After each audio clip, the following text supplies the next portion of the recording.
Hello, I am so excited to bring you something new that is the Women's Health series that I'll be airing here on the podcast over the next couple of weeks. I know this podcast and normally what I coach on is all on nutrition and lifting weights for ladies who want to build muscle and decrease body fat and really look the part and feel the part. But there's so much that goes into that. I know we also talk about blood work and a lot of coaching and systemizing your life, not only on the podcast, but in my program, Create Your Shape, where I work with all of my ladies. However, I want to take this time to expand on all of that and bring in experts from pelvic floor health to astrology and herbs and HRT, infertility, and running $1 million business. So I'm excited to share these conversations I've had with all of these different ladies. They have been so valuable and really discussed through the lens of wanting to be that fit, strong, healthy female who has it all in all aspects of her life. And I know for many of you, that is what we're all after. So let's get into it. Welcome back to the Create Your Shape podcast. Today, I have a very special guest, and I hope I say this right, Dr. Desiree Yazdan. Nice, that's perfect. Woo! All right. So I want to have Desiree on I feel like so many ladies want it all, right? And I know we all have the vision in our head of what that means for our family, for our careers, for our health, just our passions, social life, everything. And if you look at Desiree, you definitely see that she has it all. But we're gonna get like behind the scenes today and Okay. dive into that a little bit. But first, I'm gonna tell you quickly how I met Desiree, and then I'll have you introduce yourself. So Desiree and I were in a mastermind together, and she's my type of person because you'll have to correct me if I'm wrong, but I believe you reached out after the mastermind and you're like, "Hey, we should stay friends," and it was Yeah, like straight to the point. I'm like, "Yes, I like her."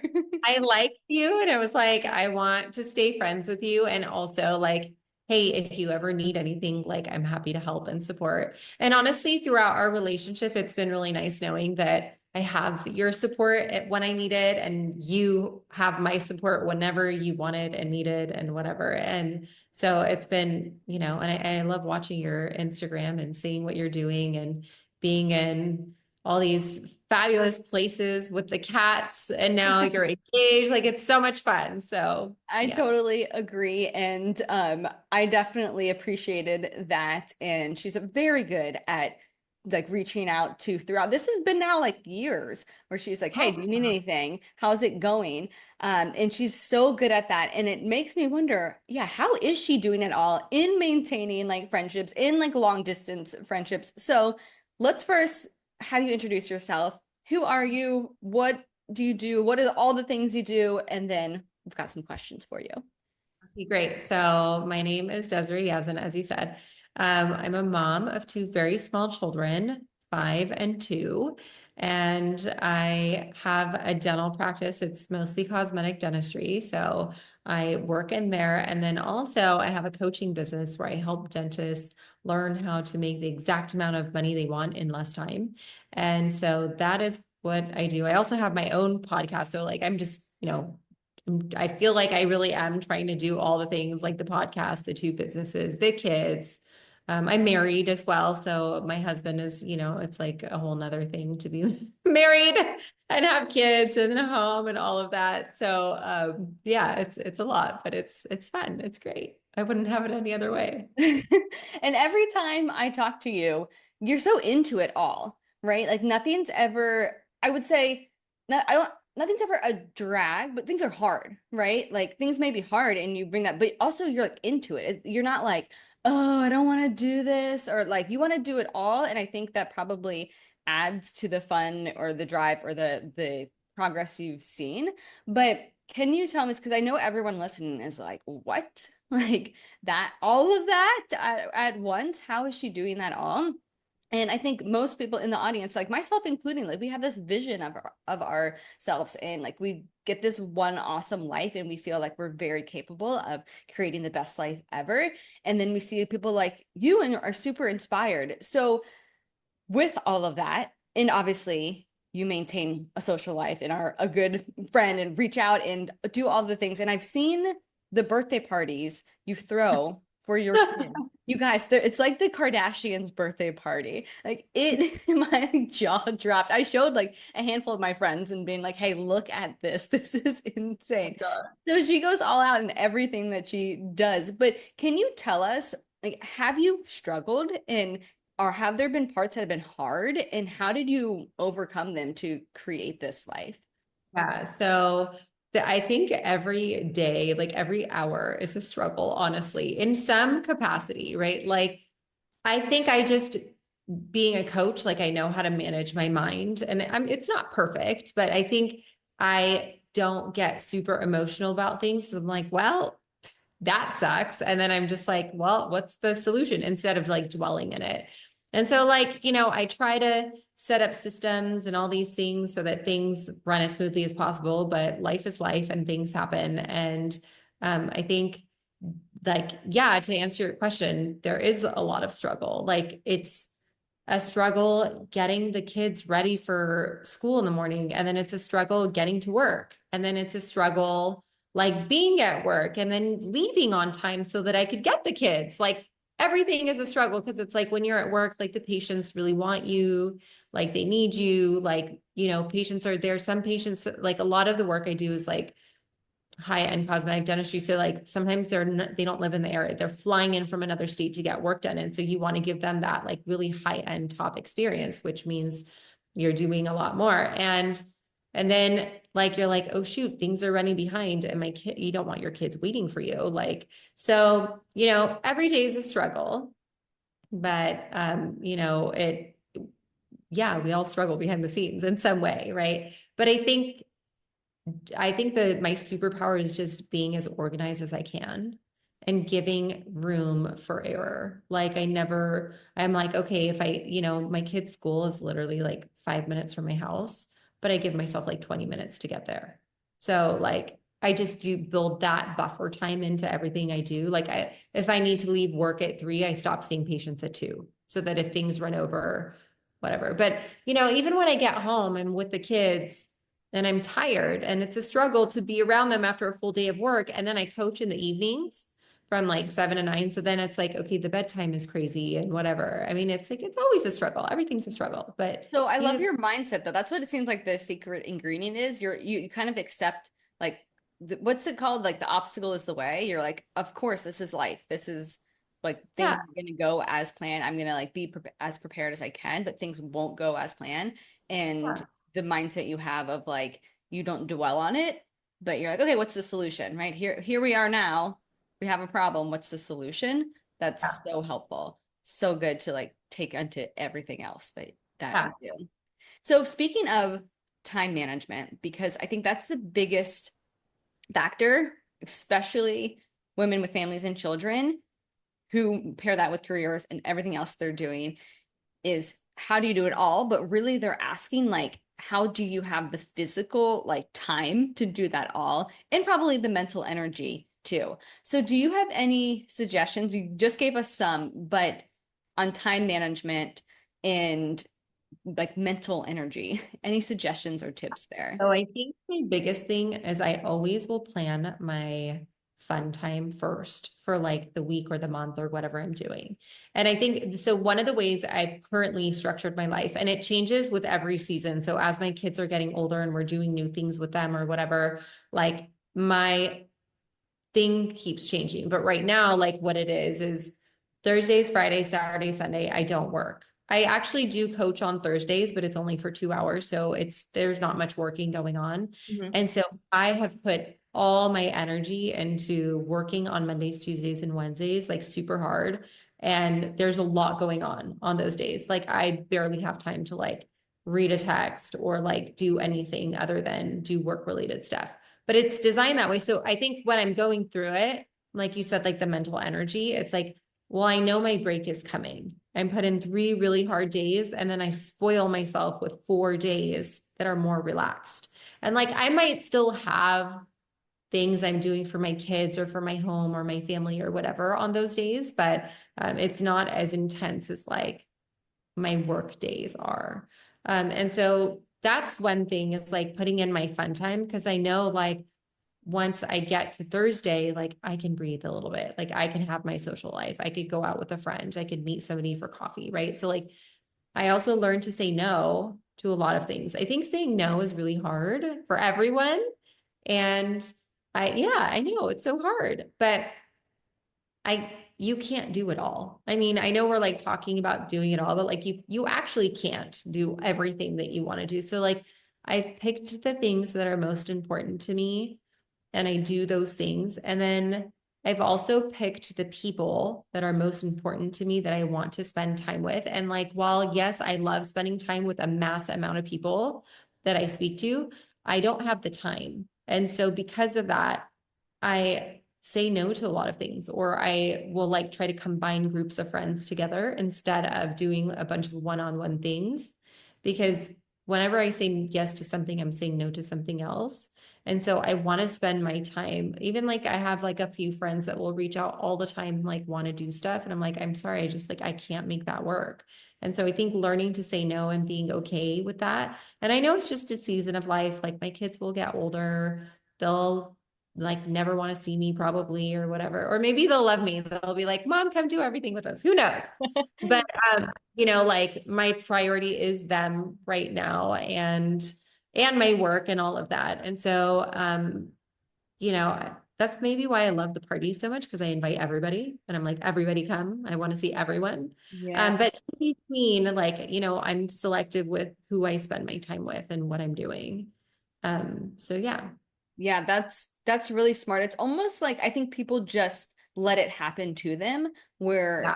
you're saying like, no, I'm in charge of this and I want both of these and how can I adjust the like relationship or how it gets done so that way I can have both. That's really smart. Yeah, I like that a Like lot. intentional. Yeah, it's super intentional. Yeah, and I feel like, side note, I feel like I'm kind of running into this right now because I don't have kids yet, so I do have an abundant amount of time. However, I have so many friends and it's really easy to make friends here in Bali. And then I'm doing, dance team and yoga and this and that. And so I've had to come to the point like, oh yeah, I cannot, like, there's not enough time in the day to do it all. And having to say no, maybe it'll be good practice for later on too. So tying in with that though, the other thing with time is stress and sleep. Okay. So how do you manage both of those and what does that look like or what suggestions do you have there?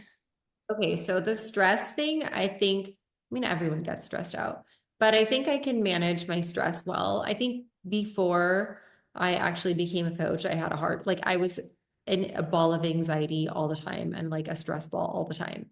And it's not a fun way to live, And so I've learned to just like, sometimes like this is what it is. Like my kids are throwing tantrums or they're throwing things that they shouldn't be or whatever they're doing. And I'm like, well, this is what 2-year-olds do, or this is what a 5-year-old will do, whatever. I'm just like, yeah, like I'm going to be calm. I want to be an example to them. So I think the stress part of it, I can handle well. Like people will call me from the office and be like, I don't know, like this patient showed up and they don't have an appointment and they're waiting for you. I'm like, well, I'm not there today, So like I used to get super stressed out about that. And Mhm. then now I'm just like, that's not okay, even though it's my problem, it's my business, right? But I'm like, but it's not my problem. They didn't have a scheduled appointment. They're coming and looking for me and I'm not there. Like I don't need to be there all the time. And Mhm. I think I've learned it's okay to disappoint people when I'm not doing something again. Like it's not like I promised I would be there. And Yeah. then it's like, no, this was never a scheduled thing. I'm only saying that because that happened this morning. And it was like, and then they're like, wait, but you're not coming early. I was like, no, I'm coming at 11 like I do on every Wednesday. Like I like what, and they're like, but he's waiting. And I'm like, I understand, but you need to manage that, And so I think I just used to take it differently and get super stressed out. And I think what shows is my office manager plays April Fool's jokes every year on me. And in the past, she would like tell me crazy things and I'd be like, oh my God, and like have such a reaction. And like last year, she like told me something crazy. I was like, whatever. And she's like, you're so boring now. Like I was trying to do April Fools. I was like, oh, I didn't even get it. But like, I was like, wow, I like really come around. Like I'm so different. I'm just like, yeah, whatever, who cares? Right.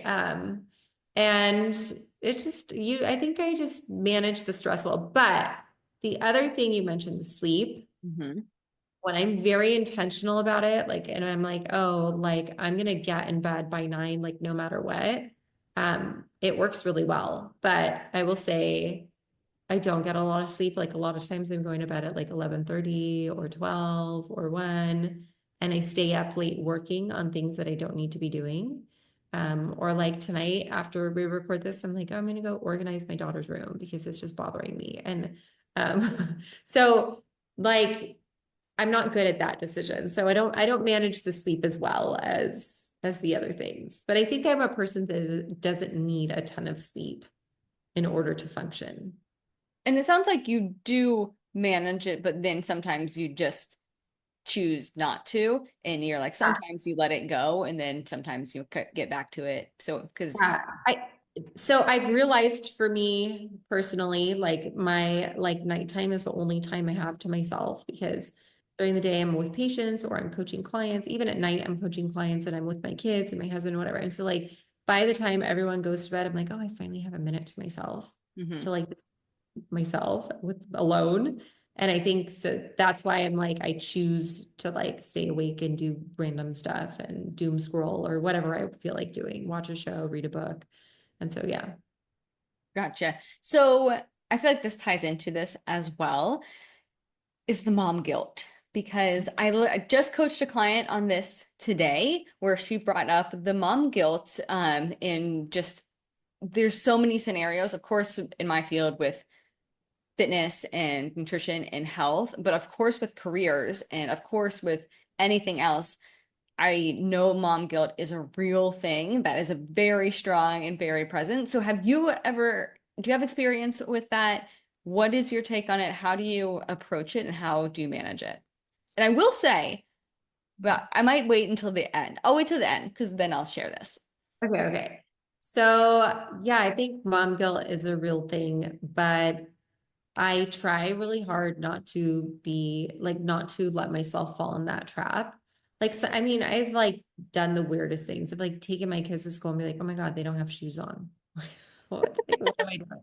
Or like my daughter the other day, like woke up and was like, oh, my ear hurts. And then I was like, oh, and I took her to the pediatrician. And then I was like, the pediatrician was like, she has like a really bad ear infection. Like it's really bad. I'm like, well, she had no other symptoms. Like she had no fever, like nothing. So like you just automatically feel guilty, like, oh, I failed. Like my daughter has like such a bad ear infection and I didn't even know. Like, if something happens to them, like anytime they like fall off the couch and bonk their head, I'm like, oh my God, I'm terrible. I wasn't paying attention. But um I think the way that I manage it the best is like I decide for myself what like what is important to me as a mom, like when I want to be there, what's okay, what's not okay.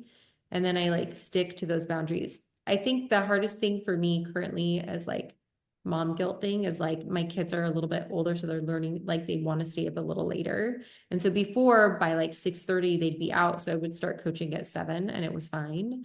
Now they're up to like 7:30 or 8 and I'm like leaving them and I'm like, okay, mommy has to go work. And like that I hate. So I'm like thinking like, oh, should I move people around to just like start at like 8, And so I think that is where my guilt settles in. But also on another note, I have accepted that I'm a good and a bad mom. Like I exist in both forms, right? With some things, I'm not that good of a mom. Like when I'm tired and they're really overstimulating and screaming and I snap at them, like that happens sometimes. Not a lot, but it does happen. Like I'm human, right? So like I have to accept the parts of me that are bad. Like you watch all these parenting videos, you probably don't get them because they're not in your thing, but like they come up in my algorithm. And then it's like gentle parenting, and this is how you're I'm supposed to. starting to see it for sure. Yeah. Yeah. And then I'm like, yeah, I am that mom sometimes, but like sometimes I'm like, no, you're gonna sit down and you're gonna listen to me. And like this is what it is. I make the rules in this house, right? And Yeah. so like sometimes I'm not that sweet, like calm patient mother, or sometimes I'm like, get your shoes on, we're getting in the car, you know? And so like I've just accepted like sometimes I'm a bad mom and sometimes I'm a great mom. And like, you know, it is what it is. Like that's I can only do what I can do. So that makes sense, and that's like super helpful. But I want to give a like specific scenario because this happened the other week. You offered to hop on a call with me to help me, which it was your like I don't know what time it was. It was late, like 8, 9, 10, something like that. It was super late. So not only did you offer to help me, and the best part is like you're like, yeah, no worries, I can do this, and your poor husband trying to sleep next to you and you're on the call phone with me, and then your kid comes in and is like, mommy, I want you something, I want you, right? And you looked at her and like you didn't even break your conversation with me. And then after the sentence ended, you just looked at her and was like, "Okay, sweetie, I'll be there in a little bit. Go back to your room or your bed." And I was like, "What?"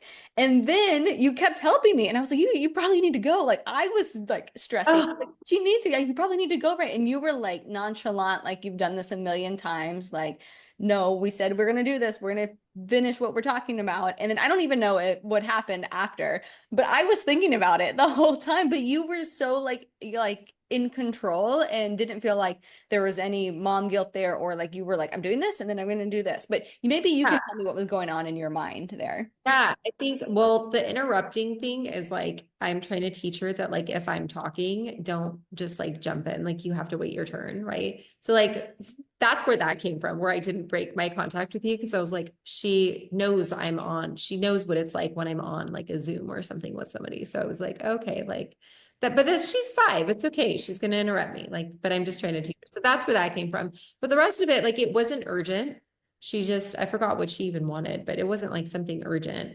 So I was like, okay, I'll be there. Like, I also don't want my kids to like, if they ask for something, like I'm like running at their every beck and call. Yeah. And I think I did that when they were babies, like they need it, you know, but like now it's like, okay, just be patient. I'll be right there, you know? And then after we were done, I like went in her room and I did whatever, I don't even remember what I did, but like whatever she wanted. And then like it was fine. Like it was fine. She Oh went to bed. wow, that's yeah. I was like, oh no, oh no, but yeah, it was like, oh no, it's all taken care of, and it's all good. So I thought that was just such a perfect, and you probably didn't even realize it, but as an observer, right, and especially as we're talking about this, I was like, it's such a perfect example of managing it all, and using all the tools you just kind of shared with us in your thought process. So. I want to switch gears a little, but before we do that, can you just give us a little overview of what does it look like? And you kind of did tell us like when you work, when you coach, when you spend time with your kids, but in the day to day, like can you just give us a little sample? Because I this is what I envision, and I need you to tell me if this is right. You wake up, kids are like running around, and but I see the pictures, like they look adorable and they've got bows in their hair every day.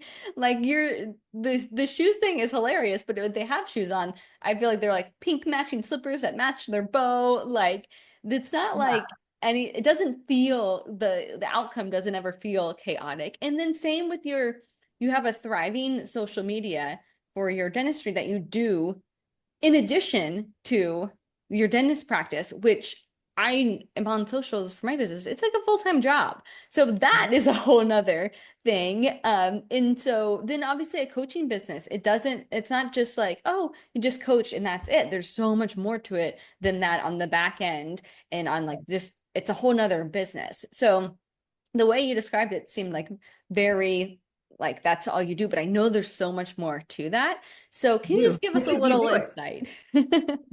So, the kids' outfits are super intentional. I pick them out the night before. My older one now picks out her outfits too.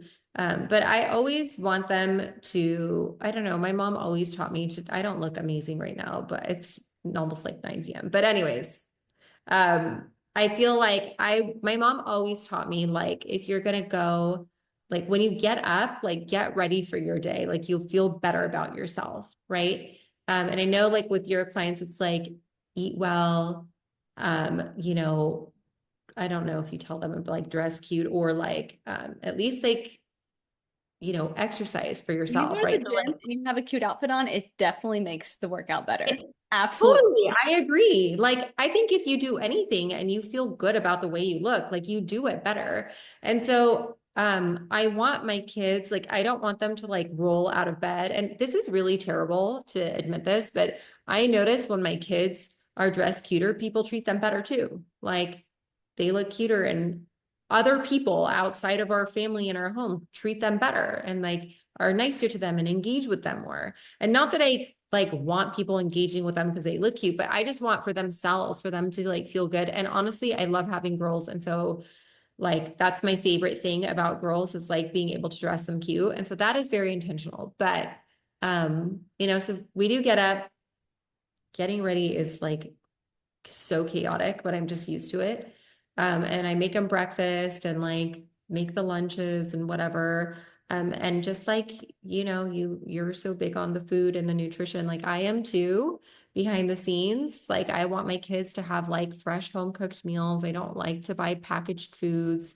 I don't get, and no knock on anyone that does. Everybody has a different needs, different lifestyle, but like that's just something super important to me. So I want to have like fresh cooked food for them all the time. And so like I make their breakfast, I make their lunch, whatever. And then it's not always perfect, but it's fine. And then I go usually Monday, Tuesday, Wednesday, I like go to the office. And then, you know, my husband usually picks them up from school and then I get home shortly after they get home and then we play or I kind of like get ready for my evening, but then we like play a little bit. Either I play like the piano with them or we go outside or sometimes if I'm really tired, we just watch a show or something. And then we get them ready for bed and then I coach in the evening. So like that's like my day, but like in between that is very structured. Like every day I know like this day I'm producing a podcast, this day I'm recording social content. These are the date, like it's very organized. I know what I'm posting, when I'm posting it, what the like category is, like is it a before and after? Is it a video? Like, what am I posting? Um, I think it's just being super organized because I know what's important to me. Like social media is important for my business. It's my marketing. And so, and it does bring in lots of patients to my practice. And so I'm very intentional about that, right? Like spending time with my kids, super important. Like I'm already missing them when they're at school and like, you know, so I don't want to miss more of them. So I try to be super intentional. Um, Even like social outings, like they're very intentionally planned, like on specific days. Um, and yeah, I mean, does that like kind of answer the question? Like, I mean, Yeah. it's very, I think the biggest thing is like it's very organized and I have it like written and I try not to put too many things on my checklist, but I make sure whatever I do put on my checklist like gets done. And Yeah. so, no, there, and I do have to say, that things move slow. Like if I didn't have kids, I would have done all the projects that I needed to by now. I would have done all the things. And I think that's the hard thing is I'm used to being super um like high functioning and being able to do all these things and whatever, but I don't have that same time that I did before kids. And so things go slower. And I hate it, but it's the truth. But you just have to get used to like the things go slower. Yeah, and just kind of accepting that and kind of like you said earlier, like you're just in a different season. Yeah. And then like, so one example of this is like, um, I am really trying to remodel my practice. And my husband and I, like intentionally, instead of spending money on remodeling my practice the past couple of years, we remodeled two homes and sold them and like whatever, and then remodeled the house that we live in now. That was a better use of our money and it was the right thing to do. But now I'm like, I sit here, I'm like, God, I wish my office was remodeled already. Right. Hmm. Like I'm so, yeah, but it's like, no, but we're doing it slower. We chose another project, which was actually smarter. Like now we're not doing that. And so like we have the time and the money and the energy to spend on this. So let's work on that. But it's like, I want it all now, but like it's not possible. Like you can only do so much. So yeah, it's like you have to be okay with doing things slower too. Yeah. Yeah. And I sometimes I take my mind being like, okay, and if I achieve everything and everything's perfect, then what? Right? Like Yeah, you you're gonna have a new goal. Like the yeah, you'd have goalposts something move. new. It's never That's ending. the thing. So like, yeah. So you're, yeah. So switching gears a little bit, because we were talking about more of like aspiration of how you've achieved what you've achieved in the way you've done it and got a lot. Oh, I did have one more question on that. Do you use a like a management software, like a to-do list software? I know there's I so much use out there. Asana. I love it. Have You you have heard of it? Asana. Yeah. Yeah, I have heard of it. So I use Notion, but I have used Asana before and I know people like it. So, and do you use that for personal and business? Yes, but I use it just as like a checklist so I could check things off of. And then for like project boards, I have Trello. Okay, yeah, I've used that Yeah. before. Yeah. That's like for my projects, but for like the daily stuff, I just use Asana. Oh, nice. Okay. So some people might be like, okay, wait, that's what are you talking about? And some people would be like, oh, I want to look into that. So I had to ask. So kind of switching gears a little bit because we have talked about like managing it all, but you also have specialties in both coaching and you've brought up managing your mind a lot. So I think that is important to just give your like give your what do you typically see, especially for the type of ladies that we are in the audience, high achieving go getters. What do you typically see when it comes to coaching? And I know you specifically coach for dentists, but maybe there might be a pattern that you see that would apply to everyone here. So I would love to give like just your maybe your top tip or two there. And then also when it comes to your dental practice and whether it's dental hygiene or I know you do cosmetic dentistry, so something that you typically see there, just to kind of give us a little insight into your expertise in those areas too. So like what do I mostly see with my coaching clients? Is that kind of Yeah, like yeah. What do you mostly see that you could probably share here that would probably apply to people listening? okay. Well, I think one thing is like not comparing yourself, right? Like a lot of the dentists I work with are like, or thinking you should be further along than you are, right? They're like, oh, I've been working for 10 years. Like I just did a consult with somebody who joined my program and she's like, I've had my practice for, I can't remember exactly, but it was a long time. It was like 10, 15 years. And she's like, I just should be doing way better than I am. Like my practice is struggling. And she's like, but then she told me about something terrible that happened to her child. And she basically didn't work for like 4 years. And her practice was just like she was borrowing money to just like pay the overhead. And she's like, I was just like in a hospital with my daughter for 2 years. And then like I was in rehab with her ever. And I was like, that was the right decision. Right. But like, so thinking that you should be somewhere that you're not, I mean, like in terms of her business, right? Like then it's like she has so much like shame of like, but I've had this practice for this long. It's like, but you didn't because you Yeah. weren't, right? And just helping, I mean, that's a very extreme example, but just like not comparing yourself to anything other than yourself and then being okay with like the reality of where you're at, right? Like sometimes people are like, I should be able to do this and I should be able to do that. And I'm like, or like this happened and it should have never happened. I'm like, but it did. So like accepting the reality of where you're at and what has happened in your business or life or whatever. And then figuring out like where you want to be from there. Like that is your journey and that's fine. And like, where do you want to take it from there? It's a choice, Yeah. right? So, So good um, and so much like more enjoyable, right? If you're shooting for this goal, thinking like I'm behind every day versus like going into it yeah, in an empowered place, it's so much more fun and I think enjoyable. because you do the fitness, right? And like, Yeah. let's be honest, everybody wants to look like you. Like, I've told you that 100 times, like myself included, right? And so, like, one of the things that I do that's wrong is like, I look at myself before kids when I was working out 6 days a week, and I'm like, God, I was so toned, I was so this, like, and I want to look like that again. But it's like, I mean, I'm way older, and also I've had 2 children, and I also, granted, you can look amazing after children. I've lost all the weight from babies, but I don't look the same because I also don't work out the same. I don't work out for an hour, 6 days a week. I barely work out 30 minutes, 3 days a week, barely, like barely. So I don't deserve to look the same, right? So like the comparison is not helpful. So it's like well, where am I now? What's more important to me? Like building my businesses up and being with my kids, or like physically how I look in like a bathing suit? Neither option is wrong. Like I go through phases. Hmm. Like oh, I'm going to Cabo. I'm gonna look really good. I'm gonna work out, right? Like, but like, hey, it's winter. I'm going to Whistler. I'm like, oh, I don't need to be quite as toned, right? And whatever, everybody lives a different lifestyle. Maybe you're like, I'm toned in Whistler. I mean, for sure, you're toned everywhere. But yeah, I think just being okay with like where you're at and like knowing your limitations. Yeah, that's so good. I mean, across the board, like we see it like in the business mastermind we've been in. I see it with my client for sure.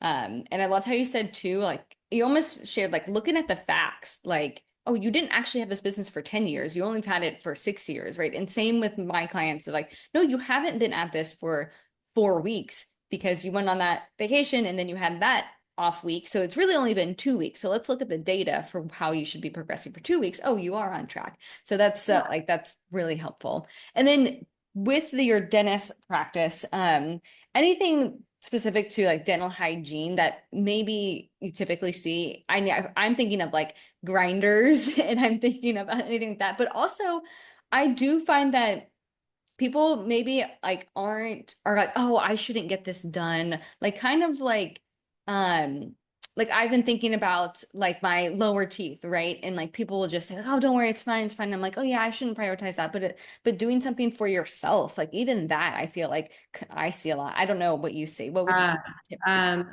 yeah, so like I really subscribe to like, for example, you brought up like lower teeth, right? So like straight teeth are healthy teeth. Yeah. Because you can keep them clean better and you don't have as much risk for decay and bone loss and all these things. So like I think I'm always trying to educate patients on like it's not always about the looks, and it's okay. It's okay to be about the looks. Like I do cosmetic dentistry. Everyone comes up, but I'm like, sometimes I'm talking to patients about a treatment. I'm like, no, it's not just because of how it's going to look. It's like the function of it is super important. And I think just being in tune, because I know everybody that you work with, like they want to live a healthy lifestyle. That's why they want you, because they want to dial in their nutrition. They want to look really good. They want to feel good about themselves. They want to have energy and feel strong, right? And they want to be in control of what they're eating. But that also relates to like how well you're taking care of yourself, like every part of yourself, because your teeth like literally go into your bloodstream. Like so like any bacteria that you have around your gums and stuff can go into your bloodstream. So clean teeth, straight teeth or clean teeth or healthy teeth. And I think it's important to like take care of them. And also like a little pick me up, teeth whitening is great. I know this is random dental facts, but like Now take your it. I'm listening, writing it yeah, down. it changes. Like if you whiten your teeth today versus 2 years from now, you're going to get a better result today than you will 2 years from now because your baseline changes. So like if white teeth is important to you, just like maintain that. But yeah, like if you want to do something about your teeth, I mean, I don't think you should go like shave down all your teeth into nothing unless like you need it. Like I know I've seen these like crazy videos, but like straightening your teeth with Invisalign or getting a couple veneers here and there because you don't like the shape and size of your I'm like, life is short. Enjoy your life. Like, let me fix it for you and make it beautiful and like, and like enjoy your life. Yeah. Yeah, I love that because I'm same with you in my field, right? Like my lady's goal is physique mainly. However, but like you said, it's like, yeah, go for it. Life's too short to like not be like do something for yourself to feel good and look good. But at Yeah. the same time, there's a huge overlap with health in your physique. Exactly what you said, like straight teeth or healthy teeth. So I'm glad you brought up both in kind of the both angles. That's really helpful. So before we wrap up though, because I know everyone's like, okay, wait, I want to learn more about Desiree. Where can I follow along? How can they work with you if they want to come to your practice or if they want to coach with you, maybe they're in this field. Oh, you're so sweet. So my main way of reaching out to me would probably be my Instagram. It's at Dr. Yazdan, DrYazdan, I'll link in or the show notes too. email me. Like I could give that to you too.